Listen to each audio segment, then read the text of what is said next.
Lars, vi står hernede på Skibstømmerhuset i Hobro i aften, og I har jo fuld gang i Ung Havn. Kan du ikke lige give os en status på det projekt? Jo, det kan jeg godt.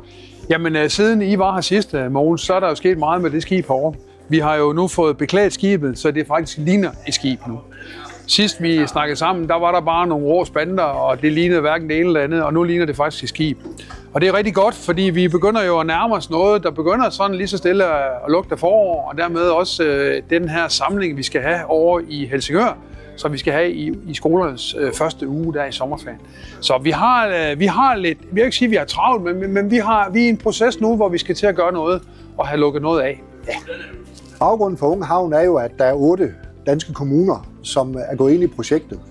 Og en af dem er jo Mariagerfjord Kommune. Ja. Hvordan har de unge mennesker her i kommunen taget imod det her projekt? Jamen, man kan sige, at vi har lige i øjeblikket en 5-6 unge, der er i gang, som man nok kan fornemme her bagved, så er der lidt gang i den. Så jeg synes egentlig, vi er blevet taget godt imod, men det har også været en svær fødsel, fordi det her med at bygge skib, hvad er det for noget? Hvad foregår der? Hvad er det i det hele taget? Og det har været svært at få det solgt, men nu håber vi jo, at vi via de her rekrutteringssejladser, vi også skal have gang i her i løbet af maj måned, vi skal ud og sejle med Britalet med skoleklasser. Vi har fået nogle penge via projektet til at lave det, vi kalder rekrutteringssejladser, og der skal vi have unge med ud, og det håber vi selvfølgelig, det kaster nogle flere unge af sig ind i projektet, for vi har plads til flere. Hvis der er nogle unge mennesker, der ser det her indslag, hvordan kommer de med i Ung Havn? Ja, det er sådan, at vi hver tirsdag igennem hele året, der har vi en aften hernede, hvor vi laver skib hernede.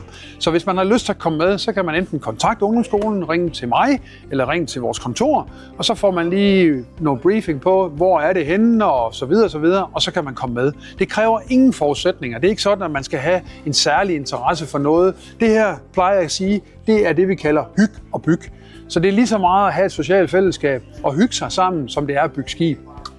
Mariagerfjord Kommune er jo en fjordkommune, og dermed har vand lige uden for døren. Hvordan udnytter I det i ungdomsskoleregi?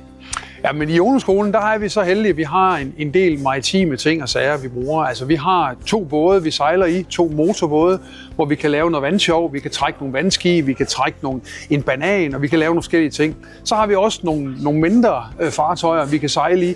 Vi har blandt andet Mågen, som ligger lige herovre bagved, en galease, en 2-mastet galease, vi kan sejle i.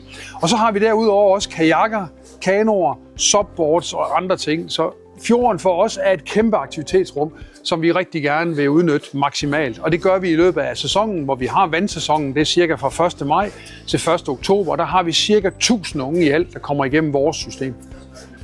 Når så det bliver forår og det bliver sommer, hvordan tilmelder man sig alle de her vandaktiviteter, du nævnte før? Ja, der går man ind på vores hjemmeside, ungmariagerfjord.dk eller mariagerfjordungeskole.dk, og så går man simpelthen ind og trykker og siger, jeg vil gerne være med i det, og så melder man sig til. Det er ret simpelt.